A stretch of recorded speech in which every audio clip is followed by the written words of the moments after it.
जय श्री राम। तब सुग्रीव ने कहा कि जब बाली भैंसे का रूप धारण किए हुए दुदुम्बी नामक दानव को मारने के लिए मलय पर्वत की गुफा में घुस गया था और मैं उस गुफा के द्वार पर पहरा दे रहा था, मुझे वहां ठहरे 1 वर्ष बीत गया था और बाली तब भी बाहर नहीं आया।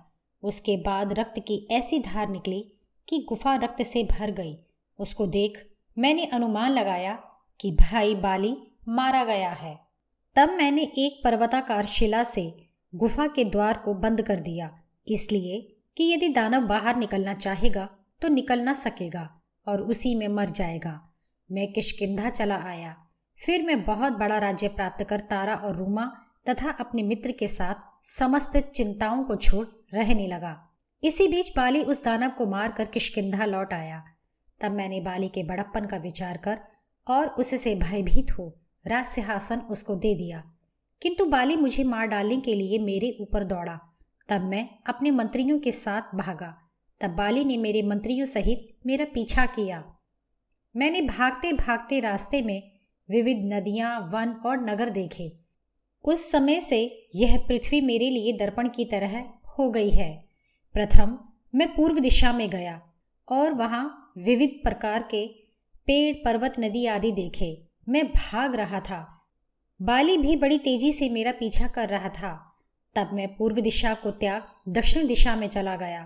दक्षिण दिशा में विंध्याचल है और वह चंदन के वृक्षों से शोभित है। वहां मैंने वृक्ष की आड़ से देखा कि बाली मेरा पीछा किए चला आ रहा है। तब मैं दक्षिण दिशा को त्याग पश्चिम दिशा में गया। वहां मैं तरह तरह के देशों को देखता हुआ अस्ताचल तक चला गया। अस्ताचल पर पहुंचकर मैं फिर उत्तर दिशा में भागा।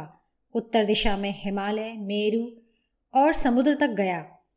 परंतु जब बाली के भय से मेरा पीछा कहीं नहीं छूटा, तब बुद्धिमान हनुमान जी ने मुझसे कहा, हे राजन, मुझे इस समय याद आया है कि बाली को मतंग मुनि का श्राप है। यदि उनके आश्रम मंडल में बाली जाएगा तो उसके सिर के 1000 टुकड़े हो जाएंगे। अतः वहां हम लोग सुखपूर्वक रहेंगे। हे राजकुमार, उस पर्वत पर बाली मतंग ऋषि के शाप के डर से नहीं आया। इस प्रकार मैं समस्त पृथ्वी मंडल प्रत्यक्ष देखकर इस किष्किंधा नगरी में लौट आया। इधर सुग्रीव के भेजे हुए सभी वानर सारा दिन सुग्रीव के बतलाए देशों, पहाड़ों और वनों में सीता जी को ढूंढने में लगे रहे, किंतु सूरज ढलने पर वे भूमि पर ऐसे स्थान पर आ जाते जहां सब ऋतु में फल देने वाले वृक्ष होते। उन्हें खाकर वे सो जाते थे। इस प्रकार सभी वानरों को सीता जी को ढूंढने में 1 मास लग गया, किंतु वे सभी वानर हताश होकर सुग्रीव के पास लौट कर आ गए। उत्तर दिशा से शतवली, पूर्व से विनित और पश्चिम से सुषेण अपनी सेना के साथ लौट आए। ये सभी पूरे 1 मास तक भी सीता जी को नहीं खोज पाए। हनुमान जी तार और अंगद के साथ दक्षिण दिशा में गए थे। वे सब वानरों के साथ विंध्याचल की गहन गुफाओं में सीता जी को ढूंढने लगे। उन्होंने भी विंध्याचल के शिखर प्रदेशों को, नदियों को, दुर्गम स्थानों को, विविध पर्वतों को, वनों आदि को छान मारा, किंतु सीता जी कहीं नहीं मिली। फिर उन्होंने उस स्थान को त्याग कर वैसे ही अन्य वनों में सीता जी को ढूंढा, किंतु यहाँ भी उन्हें बड़े कष्ट झेलने पड़े। फिर वहां से और भी अधिक दुर्गम देश में वे वानर अत्यंत निर्भीक होकर गए। वहां के वृक्षों में ना तो फल थे न फूल थे, वहां की नदियों में जल भी नहीं था और वहां कंदमूलों का मिलना कठिन था। वहां पर ना तो मृग और न हाथी आदि कोई भी प्राणी था। वहां पर सत्यवादी महाक्रोधी तपस्वी महर्षि कंडू रहते थे। वे अपने ब्रह्म कर्म संबंधी नियमों के पालन में बड़े कठोर थे। उस वन में उनका 16 वर्ष का बालक मर गया था। इस पर उन महर्षि को वहां बड़ा क्रोध आया और उन्होंने उस समस्त महावन को शाप दे दिया कि आज से इस वन में कोई नहीं रहेगा। इसमें प्रवेश करना कष्टकारी होगा और यह जीव जंतु पक्षी आदि से रहित होगा। उन सब वानरों ने उस वन के भी समस्त पहाड़ों की कंदराएं और नदियों आदि में सीता जी को खोजा, किंतु वे वहां भी नहीं मिली।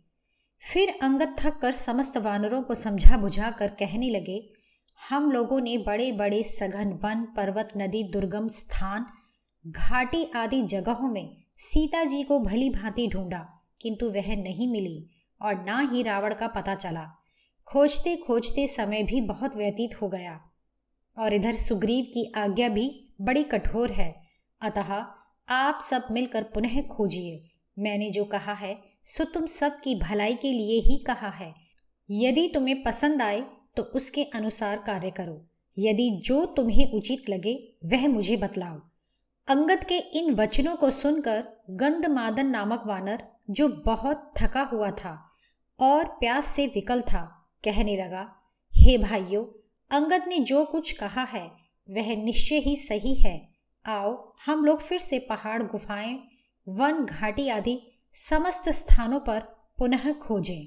फिर सब वानर विंध्याचल के जंगलों से व्याप्त दक्षिण दिशा में घूम घूम कर ढूंढने लगे। वे उस पर्वत की सबसे ऊंची चोटी पर भी चढ़कर ढूंढते ढूंढते हैरान हो गए, किंतु सीता जी को न पाया। फिर वे सब के सब मूर्छित से हो गए और घबरा कर पर्वत से उतरकर भूमि पर चले आए। वहां वे एक वृक्ष के नीचे बैठ कुछ देर तक सुस्ताए। फिर हनुमान जी अपने साथ अंगद और तार आदि प्रमुख वानरों को साथ लेकर विंध्याचल की गुफाओं और दुर्गम स्थानों को ढूंढने लगे। इतने में ढूंढते ढूंढते वहां उनको एक विस्तृत बिल दिखाई पड़ा। उस बिल का नाम ऋक्षबिल अर्थात रीछ का बिल था। यह दुर्गम था और राक्षसों से रक्षित था। उन सब वानरों ने, जो भूख और प्यास से परेशान थे, जलपान की इच्छा से उस बड़े बिल को, जो घनी लताओं और वृक्षों से ढका था, देखा। उस बिल में से क्रौंच, हंस, सारस, जल से तर तथा कमल के पराग के पीले रंग से रंगे हुए निकल रहे थे। उस बिल के पास जाने पर वे घबराए भी। उस बिल के विषय में उन्हें बड़ा संदेह भी हुआ। फिर हनुमान जी ने कहा, देखो, इस बिल से ये पक्षी जल से तर होकर निकल रहे हैं। इससे ज्ञात होता है कि इसमें कोई जल से भरा तालाब या कुआं है और बिल के मुहाने पर हरे हरे वृक्ष लगे हुए हैं, अतः यहाँ जल का होना निश्चित है। हनुमान जी के कहने पर वे सब वानर उस अंधेरे बिल में घुस गए। उस बिल में तनिक भी प्रकाश न था, परंतु उसमें से सिंहों, मृगों और पक्षियों को निकलते देख उनके रोंगटे खड़े हो गए। उस समय उनकी यह दशा थी कि आंखों से अंधेरे में कुछ भी दिखाई नहीं पड़ रहा था और प्यासे होने के कारण उनके शरीर में तेज और पराक्रम भी नहीं रह गया था। उस दुर्गम और विविध वृक्षों से परिपूर्ण बिल में एक दूसरे का हाथ पकड़े हुए वे 1 योजन तक चले। वे वानर पहले से ही दुर्बल शरीर और थके मांदे थे, अतः उस बिल में पहुंच वे थोड़ी देर तक भूमि पर पड़े रहे। जब वे अपने जीवन से निराश हो रहे थे, तब उनको प्रकाश दिखाई दिया। फिर वे उस स्थान पर जा पहुंचे जहां प्रकाश युक्त सुंदर वन था। उस वन में उन्होंने प्रज्वलित अग्नि की तरह सोने के पेड़ देखे। उनमें साखू, ताड़, तमाल, मोलसिरी आदि वृक्ष भी थे, जो सोने के रंग बिरंगे पुष्पों के गुच्छों, लाल पत्तों और लताओं से ऐसे शोभायमान थे मानो उन्हें सोने के गहने से सजा दिया गया हो। सरोवरों में भी बड़ी बड़ी सोने की मछलियां और सोने के कछुए थे। सोने के बड़े बड़े कमल के फूल खिले हुए थे। इसके अलावा वहां पर सैकड़ों सोने चांदी के 7 मंजिला भवन खड़े थे। उनमें सोने के झरोके और द्वारों पर मोतियों की बंधनवारें लगी थी। उन भवनों में यथास्थान नीला पन्ना जड़ा था।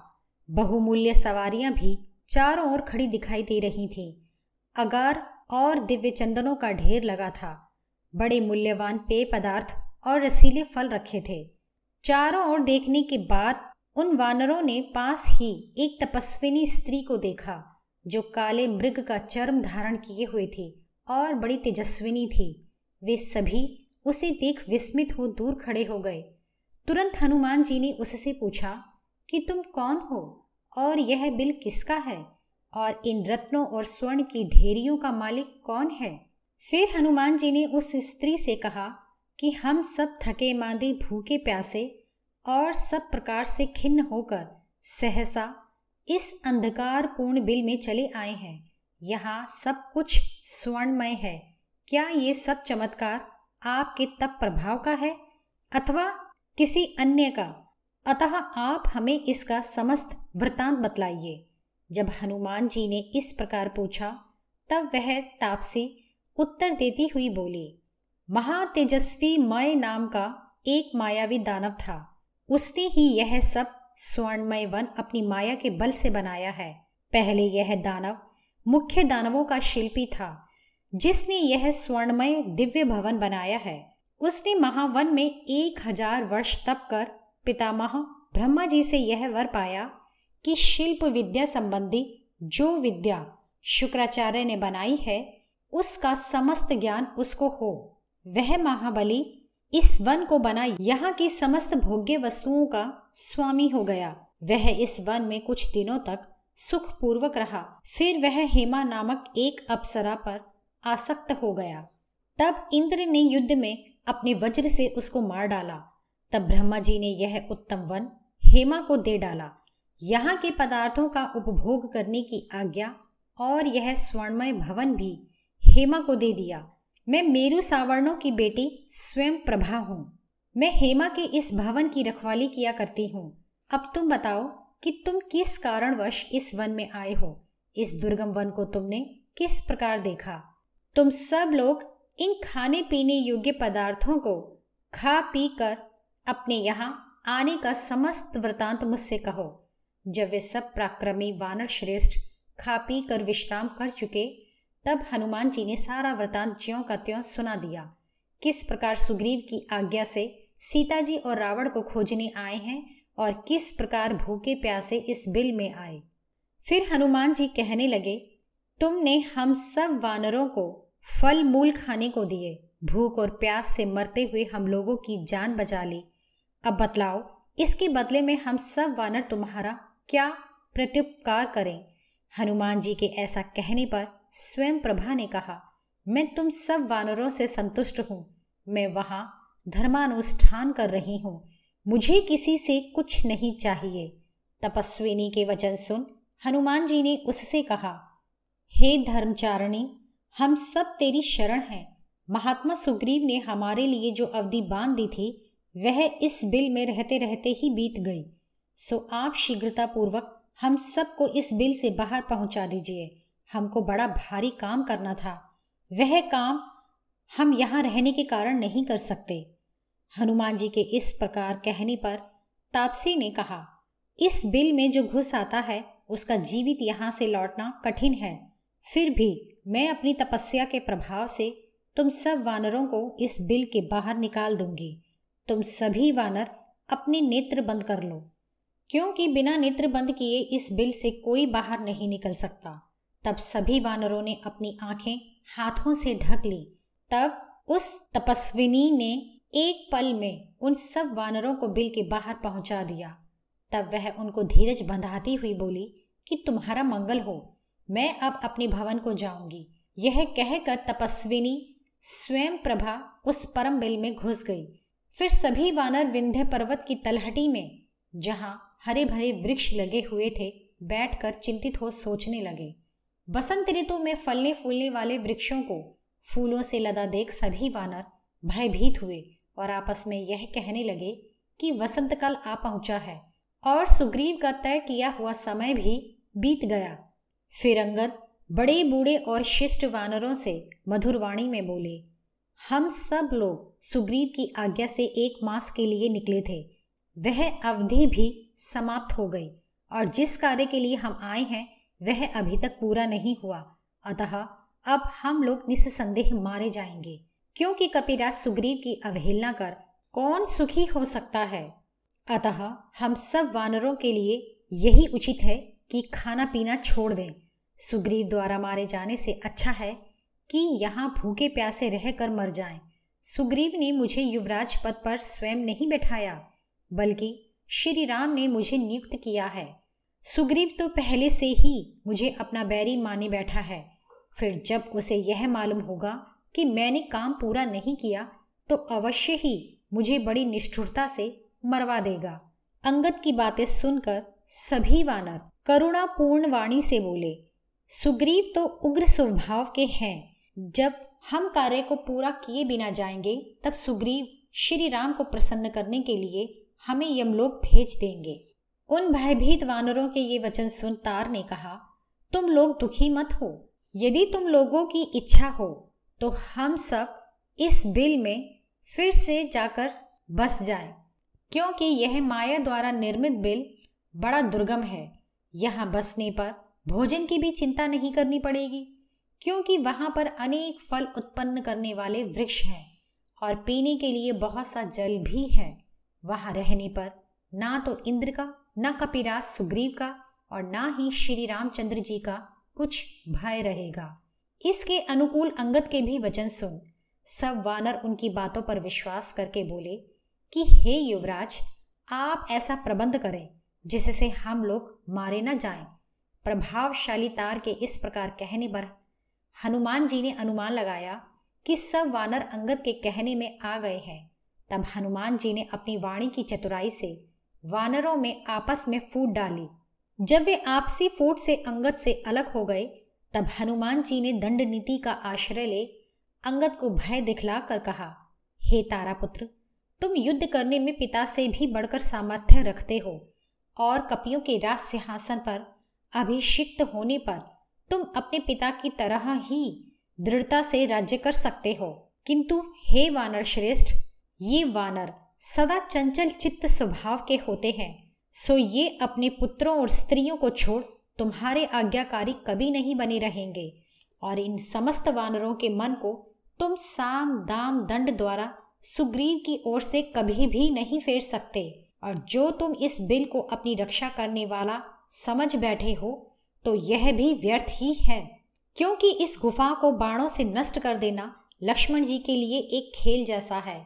लक्ष्मण जी के पास पर्वतों तक को तोड़ने वाले वज्र तुल्य बहुत से बाण विद्यमान है और तुम जैसे ही इस बिल में अपना वास स्थान बनाओगे वैसे ही ये सब वानर अपने अपने बाल बच्चों को और अपनी अपनी स्त्रियों को याद करके न खाएंगे न पिएंगे और ना ही मारे दुख के सोएंगे। परिणाम यह होगा कि तुम्हें पीठ दिखला के चल देंगे। इस तरह तुम अकेले रह जाओगे। स्मरण रखना, लक्ष्मण के अति वेगवान, भयंकर और बड़े कष्ट सहने योग्य बाणों को तुम रोक न सकोगे और वे तुम्हारे शरीर को छलनी कर डालेंगे। और यदि तुम हमारे साथ चलोगे और विनीत भाव से सुग्रीव के सामने खड़े हो जाओगे तो वे राज्य पर तुमको अभिषिक्त कर देंगे। वे कभी तुम्हारा वध न करेंगे। फिर सुग्रीव के कोई दूसरा पुत्र भी नहीं है कि वे तुम्हें मार उसे राज्य दे दें। अतः हे अंगद, तुम किष्किंधा चलो। हनुमान जी के इन वचनों को सुन अंगद बोले, देखो, सुग्रीव ने अपने ज्येष्ठ भ्राता की पत्नी को, जो धर्म से उसकी माता के समान है, अपनी स्त्री बना लिया। यह तो महानिंदनीय कर्म है। वह दुरात्मा कैसे धर्म को जानने वाला कहा जा सकता है, जिसने युद्ध करते हुए अपने बड़े भाई की आज्ञा के विरुद्ध बिल का द्वार बंद कर दिया, जिसने सत्य प्रतिज्ञा कर मैत्री का हाथ पकड़ फिर अपने उपकारी श्री राम को भूल गया, उसे कौन कृतज्ञ कह सकता है। जिसने लक्ष्मण के भय से, ना कि अधर्म के भय से भयभीत हो सीता को ढूंढने के लिए हमको भेजा, भला उसमें धर्म कहाँ है। ऐसे पापी, कृतघ्नी और चंचल मन बातों में कौन श्रेष्ठ पुरुष और विशेषकर उसी कुल में उत्पन्न हुआ पुरुष कैसे विश्वास कर सकता है। फिर सुग्रीव चाहे गुणवान हो अथवा गुण रहित, वह अपने शत्रु के पुत्र को राज्य देकर क्यों कर मुझे जीवित रखेगा। उस निष्ठुर सुग्रीव को राज्य का बड़ा लोभ है, अतः वह भले ही मुझे प्रत्यक्ष दंड न दे, किंतु कोई झूठी तोहमत मुझ पर लगा मुझे बंधुआ तो अवश्य ही बना लेगा। उस बंधन के दुख से तो अच्छा है कि मैं भूखा प्यासा यहीं पर अपना शरीर त्याग दूं। इसलिए सभी वानरगण मुझे इस विषय में आज्ञा दें और स्वयं वे अपने अपने घरों को लौट जाएं। मैं किष्किंधा लौट कर नहीं जाऊंगा। तुम लोग मेरी माता को समझा देना। अंगद को मरने के लिए तत्पर देख सब वानर रोने लगे और स्वयं भी मरने को तैयार हो गए। वे सब जल से आचमन कर कुशों को बिछा पूर्व की ओर मुख करके समुद्र के तट पर बैठे। इस प्रकार वे सब वानर मरने की कामना करते हुए बीती घटनाओं का वर्णन करने लगे। इतने में उनके ऊपर एक विपत्ति आई।